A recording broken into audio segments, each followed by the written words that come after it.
नमस्कार, राम राम, सत श्री अकाल जी। आशा करते हैं आप लोग स्वस्थ होंगे और मस्त होंगे। आज का विषय है मूर्ख बनना। अब आप बोलेंगे कि मूर्ख बनना भी कोई विषय होता है क्या? इसमें क्या होता है कि हम लोग जब सब कुछ जानते हुए भी मूर्ख बने रहते हैं और उसका परिणाम हमें बहुत समय बाद पता चलता है, तब लोगों को हमारी अहमियत पता चलती है। मूर्ख बनना कोई आसान बात नहीं है। सब कुछ पता होते हुए भी किसी को उसका जवाब ना देना, तब मजा ही बहुत आता है। ऐसी ही कहानी आपके सामने प्रस्तुत करने जा रहा हूँ।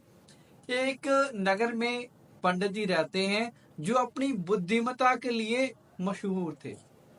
तो एक दिन क्या हुआ कि राजा ने उनको अपने दरबार में बुलाया और बोला कि पंडित जी, आपकी बुद्धिमता के चर्चे तो नगर के कोने कोने में है, लेकिन आपका जो बेटा है वो इतना मूर्ख क्यों है? अब राजा को पूरी बात नहीं पता होती। तो पंडित जी पूछते हैं, राजन, क्या मेरे बेटे ने ऐसा गुनाह कर दिया कि आप उनको मूर्ख बोल रहे हैं? कह रहे कि आपके बेटे को इतना नहीं पता कि सोना ज्यादा मूल्यवान है या चांदी ज्यादा मूल्यवान है। और जब ये प्रश्न राजा पूछते हैं तो दरबार में जो मंत्री होते हैं और मंत्री गणों के साथ जो दरबारी होते हैं हंसने लग जाते हैं। पंडित जी अपने आप को अपमानित महसूस करते हैं और वहां से दरबार छोड़कर अपने घर पे आ जाते हैं और उदास मन से बैठ जाते हैं। अपने पिता को उदास देखते हुए बेटा पूछता है कि पिताजी, क्या हो गया, आप इतने उदास क्यों हैं? तो पंडित जी बोलते हैं कि आज मुझे राजा ने दरबार में बुलाया और कहा कि आपके बेटा तो बहुत मूर्ख है। तो मैं वहां पे कोई जवाब नहीं दे पाया और मैं वहां से उदास मन होकर यहाँ पर आकर बैठ गया। तो बेटा, तू ऐसा क्या करता है जो तुझे मूर्ख बताया जा रहा है? तो वो बेटा क्या करता है, अपने पिताजी को अपने साथ लेकर शहर के एक शोर की तरफ लेके चला जाता है। शोर किनारा होता है, वहां पे लेके चला जाता है और वहां पर कुछ लोग उस बेटे को देखकर बड़े खुश होते हैं।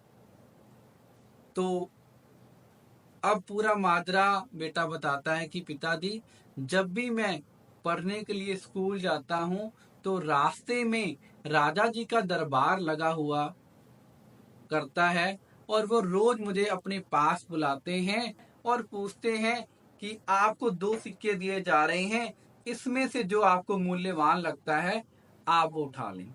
और एक हाथ में चांदी का सिक्का होता है और दूसरे हाथ में सोने का सिक्का होता है। मुझे पता है मूल्यवान क्या चीज है, तो मैं जानबूझकर मूर्ख बन जाता हूँ और मैं वो चांदी का सिक्का उठाकर इन गरीब लोगों को दे देता हूँ। इन गरीब लोगों के लिए वो सोने के सिक्के से भी ज्यादा महत्वपूर्ण है, क्योंकि उस चांदी के सिक्के से इन लोगों के घर का राशन आता है, खाना बनता है और इस खाने की वजह से उनको जो ताकत मिलती है तो वो काम ढूंढने चले जाते हैं। अब ये बात सुनकर पिताजी बड़े खुश होते हैं, लेकिन अब बात आत्मसम्मान की थी। तो पंडित जी ने बोला, ये बात राजा जी को भी पता होना चाहिए। तो पंडित जी क्या करते हैं, उसको अपने साथ लेकर दरबार में पहुंचते हैं। जब दरबार में पहुंचते हैं तो राजन को बोलते हैं, महाराज, आपको पूरे वाक्य नहीं पता था, इसलिए आप मेरे बेटे को मूर्ख बता रहे हैं। इसका पूरे वाक्य क्या है मैं आपको बताता हूँ कि आपके नगर के छोर में कुछ गरीब परिवार रहते हैं और मेरा बच्चा चांदी का सिक्का इसलिए उठाता था ताकि वो गरीब परिवार में खाना बांट सके। उसकी बुद्धिमत्ता को देखकर राजा बहुत प्रसन्न होता है और दरबारियों को बोलता है और मंत्रियों को बोलता है कि नगर में सबसे ज्यादा जो बुद्धिमान है वो यही लड़का है। उसकी बुद्धिमत्ता को देखकर राजा उसको एक सोने से भरा संदूक देते हैं और उनको अपनी गलती का एहसास भी होता है और वो उन नगर के छोर पे जो व्यक्ति रहते हैं उनके लिए भी खाने की व्यवस्था करते हैं और काम की व्यवस्था करते हैं। कहानी का सार छोटा सा है कि कभी किसी को बिना समझे कोई टिप्पणी ना करें, क्योंकि अगर कोई व्यक्ति आपकी बात सुनता है ना तो उसका जवाब थोड़ा समय जरूर लगता है लेकिन भगवान देता जरूर है। मैं आशा करता हूं कि इस कहानी से आपको मेरा माध्यम पता चल जाएगा कि मैं क्या कहना चाहता हूं।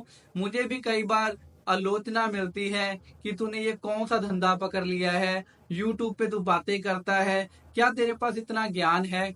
तो मेरा भी समय जब आएगा तो उन लोगों की बोलती बंद हो जाएगी। यहाँ पे अपने शब्दों को विराम देता हूँ। अगर मेरी वीडियोस आपको अच्छी लगती हैं कृपया लाइक सब्सक्राइब कमेंट जरूर करें। धन्यवाद। जय श्री राम। आपका अपना अमित माथुर।